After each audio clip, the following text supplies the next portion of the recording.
다음번으로 보면은 저희가 이제 배민에 임금 교섭을 했다는 얘기가 참 많더라고요. 네, 예? 네. 근데 이게 말이 엄청 많아요. 뭐 네. 잘했다, 못했다, 뭐 어떻게 진행이 된 건지 이게 말이 많은 이유가 뭐죠? 이게 저희가 좀 처음 들어보는 개념들이 많이 들어왔어요. 요번 계기로. 첫 번째가 이제 실거리 요금제. 여기 그 합의서인데 실거리 요금제가 들어왔고 근데 여기 보면은 0에서 675m라는 기준. 이게 사실 처음 들어보는 기준이죠. 그렇죠. 저도 배달을 오래 했지만 처음 들어봤습니다. 675m. 네, 675m. 그 다음에 1900m. 저희의 상식은 500m 1km, 뭐 1.5km, 예, 그렇죠. 뭐 이런 기준이잖아요. 675 같은 디테일, 7호의 디테일, 이게 있는 거죠. 그러니까 요게 새롭게 등장하면서 기존 직선거리 배달료 체계랑 이 실거리 요금 체계에서 거리 기준이 좀 바뀌어서 도대체 이게 라이더들한테 진짜로 유리한 거냐 라는 논쟁이 일단 하나 있는 거고, 그리고 이 요금제 비교를 보면 지금 단거리 배달은 손해예요. 오히려 줄었거든요. 직선거리랑 이제 실거리 기준으로 봐서. 그러면 어떤 불만이 있을 수 있냐면 바둑판 같이 도로가 잘 돼 있는 지역, 예를 들어 강남, 그 다음에 그 단거리 위주로 이제 배달을 하시는 분들이 있겠죠. 이제 퍼스널 모빌리티, PM으로 하시는 분들은 사실상 이게 손해를 보는 거고, 꼬불꼬불한 길이 많은 지역, 그 다음에 장거리 콜을 많이 가는 지역은 손해를 보는 상황이 벌어지는 거죠. 그래서 요게 좀 문제가 있다라고 볼 수 있겠습니다. 그 외에도 되게 지적할 것들이 많이 있는데요. 쭉 이제 뒤에서 좀 더 말씀 나누도록 하겠습니다. 자, 그러면은 이 지금 배민에서 임금교섭이 이렇게 진행을 했는데, 예? 저희가 보면은 일을 할 때 직선거리였잖아요. 다 네네네. 여태까지가. 예? 뭐 일반 대행도 그렇고 배민도 그렇고 뭐 그랬지만, 자, 실거리 요금제 이게 내비 거리로 간다는 건데 이게 잘 된 거 아닌가요? 이게 실질적으로? 네, 저는 이거 너무 잘 된 거라고 생각을 하고요. 라이더 유니온에서도 이거 관련해서 엄청나게 많은 문제 제기를 했습니다. 대표적인 게 2020년 저희가 처음으로 직선거리랑 내비 거리상 차이에 대해서 이야기를 했는데 이게 국정감사장에 갔습니다. 그때 영상을 한번 보실 텐데요. 이게 2020년 국회 환경노동위원회 국정감사입니다. 그래서 직접 캡처한 사진을 저희가 띄우고 이야기를 나눴어요. 한번 보실까요? 네. 그 고용노동부령 673조에 배달을 중개하는 자에게 물건의 수거 배달 시간 제초하지 못하도록 돼 있는데 현실 어떻게 돼 있는지 한번 살펴보도록 하겠습니다. 참고인 지금 보여드린 화면 실제 배달하면서 겪는 상황이죠? 네, 제가 캡처한 사진입니다. 예, 그럼 짧게 설명 좀 부탁드립니다. 네, 저기가 배달 안내 시간이 2분이라 적혀 있는데 실제 산이 있어서 9분 정도로 돌아가야 됩니다. 제가 뭐 드론도 아니고 저희 산을 넘을 수는 없는 상황이고요. 저 배달 시간 제한을 지키지 않으면 시간이 빨간색으로 바뀌기 때문에 난폭 운전을 할 수밖에 없습니다. 신호위반이라고 하는 것이 이런 알고리즘의 배달 시간 제한으로 조직적으로 일어나고 있다고 볼 수 있습니다. 네. 이때 2020년에 저희가 문제 제기를 했고 2021년 작년에는 저희가 아예 실험을 했습니다. 알고리즘 실험을 해서 직선거리랑 돌아가는 거리들에 대해서 비교하는 실험을 해서 실제로 차이가 많이 나는구나 라는 이야기들이 엄청나게 많은 공론화가 됐어요. 이게 6월이에요. 그러니까 6월에 저희가 실험을 알고리즘 12명이서 직선거리와 내비거리상 차이에 대해서 얘기를 했고, 이게 이슈가 되다 보니까 6월에 이제 이슈가 또 됐죠. 그러니까 9월에 또 국정감사잖아요. 또 얘기가 나왔습니다. 그래서 국정감사장에서 그 우청 대표가 실거리 요금제 긍정적으로 검토하겠다 라고 얘기를 한 거예요. 그러니까 한 2년간 문제 제기를 열심히 했고 국정감사에서 또 두 차례 예의가 됐고 대표가 긍정적으로 검토하겠다 라고까지 얘기를 했기 때문에 사실은 배민 입장에서는 해야 되는 거죠. 요거를 안 하기 어려운 사항에 처한 사항입니다. 그래서 실거리 요금제 도입된 것 자체는 라이더 유니온의 오랜 주장이 도입된 거기도 해서 민주노총 서비스연맹 그 조합원들도 되게 감사하고 잘한 일이라고 생각을 합니다. 그런데 이 실거리 요금제 한 업체가 또 따로 있거든요. 최초가 아니에요. 쿠팡이츠. 쿠팡이츠는 해보셔서 예, 알겠지만 쿠팡이츠에는 픽업거리 할증이라는 게 있습니다. 네, 맞습니다. 없으면 안 될 것 같아요. 해보신 분 다 아시죠? 이거 쿠팡이츠에서 픽업거리 할증 없으면 일 못합니다. 근데 배민 협상에서는 픽업거리 할증이 없어졌어요. 배민도 하시죠? 예, 배민도 하고 있습니다. 최근에 픽업거리 좀 늘어난 거. 이게 좀 말이 안 되는 네. 예, 그런 상황으로 많이 전개가 되고 있습니다. 요 근래.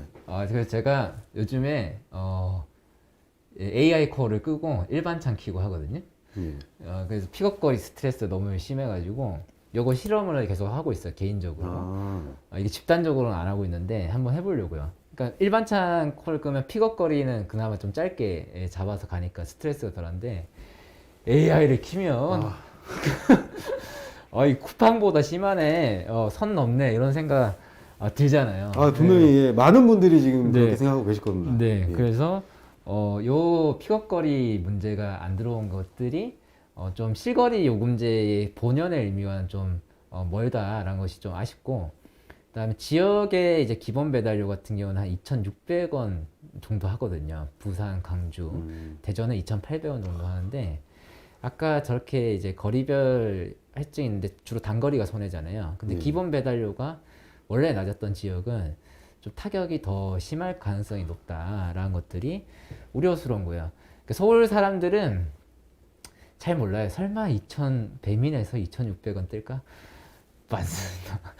네, 뜹니다. 네, 떠서 이게 사실은 요 단거리 배달의 임금을 동결하거나 삭감해서 이제 장거리 이 배달료로 이제 이전하는 건데, 요 데이터를 회사는 가지고 있을 거거든요.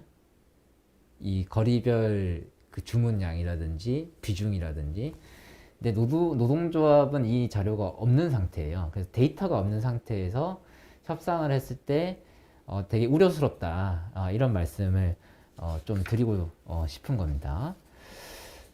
배민이 어찌됐건 간에 임금 교섭을 했잖아요. 네네네. 그래갖고 뭐 실거리로 만들고 네. 예, 뭐 좋은 것도 있는데 이 상황에서 보면 배민이 어느 기준을 맞추면 하루 20건에 뭐 200일 정도 네. 일을 하게 되면은 네. 뭐 유상훈 성범을 한 100만 원 정도, 이 비싸니까 저희가 실적으로 들려면 평균적으로 300만 원 이상이잖아요. 대인 툴을 넣었을 때. 그쵸. 더 하신 분도 많으시고. 맞아요. 예. 근데 이 상황에서 지원을 100만 원씩 해주신다고 하더라고요. 네네네. 그거는 잘 된 거 아닌가요? 그거는 네, 엄청 네. 박수치실 일이시구나. 네, 엄청 예. 큰 성과라고 생각하고, 보험료를 회사가 책임지겠잖아요. 예, 요 개념은 되게 좋은 거다. 왜냐하면 회사의 책임을 계속 묻는 거기 때문에 이거는 민주노총 서비스 연맹 조합원 동지들이 정말 잘한 일이다라고 생각은 듭니다. 다만 이 20건 기준 200이라는 것이 뭐 저희도 뭐 주장합니다. 주로 일을 하는 사람들한테 혜택을 많이 주는 거에 대해서는 저희도 동의하는데, 이 조건이 생각보다 만만치가 않아요. 그래서 저희가 쿠팡이츠 교섭도 하는데, 쿠팡이츠 교섭 때는 15건 기준으로 좀 해보려고 하고 있고, 사실 궁극적으로 보면 1년 평균 건수로 하는 게 낫다라는 생각도 있습니다. 왜냐하면 매일 20건씩 하는 게 진짜 힘들거든요. 쉬운 일이 아니죠. 네, 예. 왜냐면 이게 단건 배차라서 그렇습니다. 예. 이제 일반 대행 분들은 이제 이해가 안 될 텐데, 일반 대행 한 5, 60건씩. 그쵸. 기본이 40건 네. 이상이죠. 예. 근데 이제 단건이라서, 그리고 AI가 이렇게 배차를 해주기 때문에 거절하면 또 언제 콜이 올지 몰라요. 그래서 이 조건들을 낮추는 것은 우리의 향후 과제일 수 있다라는 말씀을 드리고 싶고, 그리고 회사 측에서도 이거는 분명히 이득이 있습니다. 왜냐하면 20건씩 200이 일한 사람들한테 월 10만 원 정도씩 쓸 수 있잖아요. 회사 입장에서도 그 정도 돈을 쓰고 양질의 충성도 높은 라이더를 확보한다는 측면에서는 회사도 긍정적인 면이 있을 거다라고 예상합니다. 뭐 이번 교섭이 좋은 점도 있지만 실질적으로 접근하기가 힘든 부분이 많다라는 설명으로 들리는데 뭐 완벽하진 않은 것 같아요. 그러면 저희가 라이더 유니에서 다음 교섭 때 이 준비해야 될 거, 그리고 어떤 식으로 해야 되는지 뭐 무엇이 있을까요? 그렇게 하려면. 그러니까. 네, 일단은 3개월 뒤에 이게 도입되거든요. 그래서 3개월 뒤에 이 영향이 어떤지에 대해서 제대로 좀 분석할 필요가 있고, 그러려면 저희가 데이터를 확보하는 것이 핵심입니다.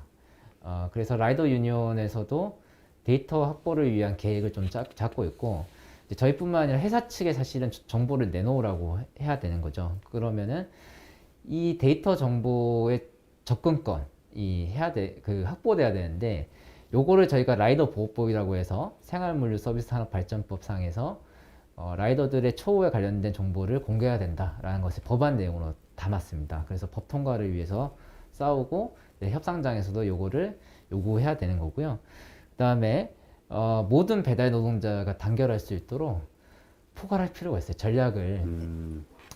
그러니까 이번 협상이 사실은 오토바이 라이더들 중심이거든요. 그럴 수밖에 없고 노조의 조합원 비율이 높으니까. 그런데 이 단체 행동을 했을 때 파급력이 떨어지는 게 수많은 커넥터 라이더들이 있습니다. 근데 이분들의 공감과 지지를 받지 못하면 이 노조가 단체 행동을 하는데 한계가 있다라는 거죠. 그러면 이분들과도 같이 공존할 수 있는 이야기들을 할 필요가 있다. 그래서 협상력을 높여야 된다라는 것이 두 번째 전략적인 내용이고요. 세 번째로, 아니 배달료 올려달라 이렇게 얘기하는 거는 요즘 국면에서 유리하지가 않습니다. 그래서 도대체 배달료의 기준이 뭐냐, 기준을 정해보자, 이렇게 던질 필요가 있어요. 그래서 저희가 배달료 기준 같은 거 표로 한번 만들어 봤습니다.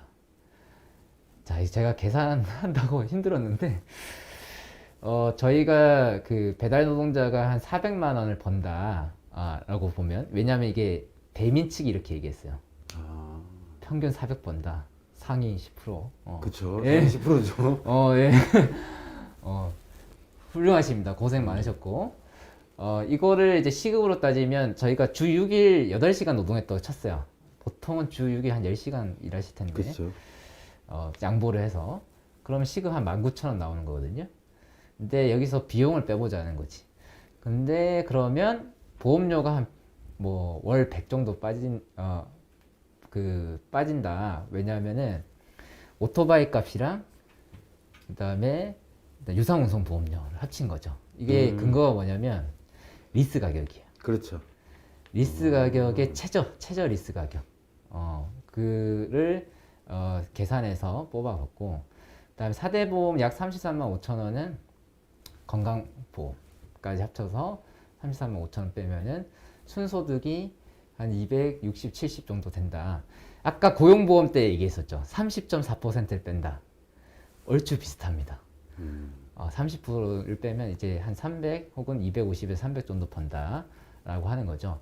그러면 우리가 배달료 협상을 할 때 이런 비용들에 대해서 기준을 잡고 기본 배달 단가에 넣어라 라고 주장할 필요가 있다라는 거고, 최저임금 정하듯이 최저 생계비 정하듯이 우리가 정할 필요가 있고, 우리가 버는 순소득을 서울시 생활임금이랑 최저임금 노동자랑 비교를 하면 많지 않아요. 그리고 퇴직금, 연차 이런 것들이 없잖아요.